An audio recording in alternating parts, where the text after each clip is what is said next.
According to the Gallup poll, 42% of voters identified as independent a year ago in 2017. That is up from 39% in 2016, making it the largest post-presidential election jump in 3 decades.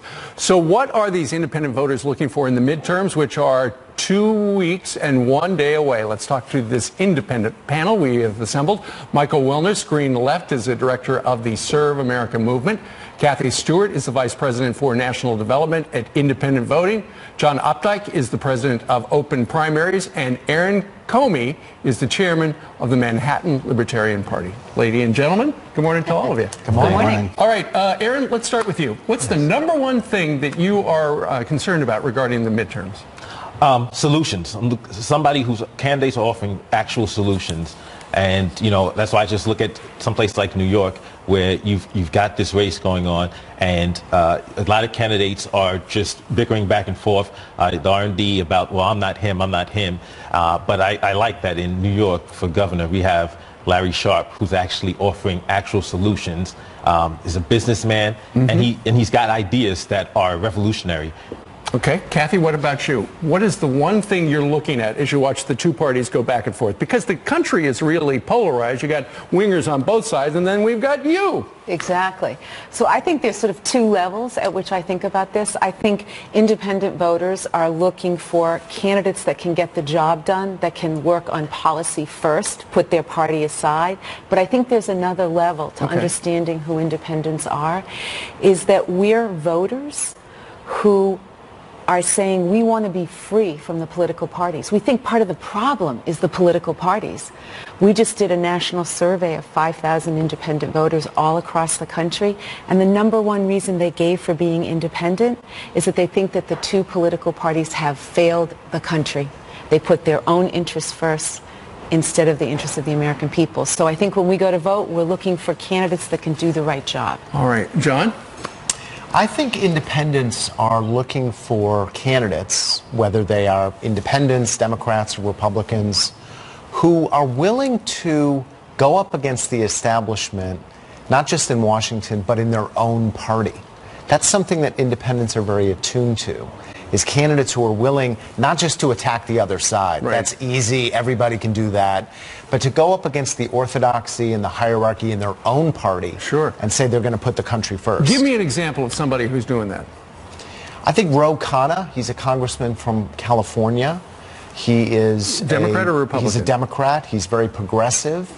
He's very left on many issues, but he's willing to challenge party orthodoxy on election reform, on a whole set of issues that don't conform with the Democratic Party talking points, and I think independents respect that. All right. Michael, you know, right now we just saw from Tom Bevan and Brian's reporting on the very latest polls, it looks like in the super competitive races, the Democrats' advantage, the so-called generic ballot, has evaporated. They're in a dead heat. So what happens 2 weeks and 1 day from today? I think voters have to go to the polls and decide who the better candidate is, regardless of the party label. And another example of a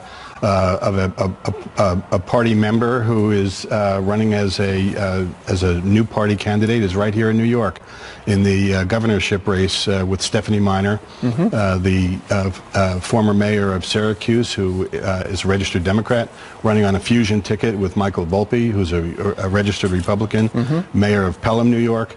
And they've learned to sit down together and talk about the issues and figure out the way forward where they can both bring their political views to the table and come up with solutions for the country. See, you're all mentioning names that a lot of people out there watching right now have not heard yet because they're not part of the mainstream big parties. Take a look at this poll. How independents fall politically. 46% lean Democrat, 32% lean Republican, and 22% are pure independent. One of the big stories right now is this migrant caravan that is heading toward the United States. Right now it's north of apparently 7,000 people strong. Just curious, Michael, let's start with you. How big a problem is that the United States has uneven immigration laws? I think uneven immigration laws are a problem for any country. And I think our immigration laws need to be modernized and updated.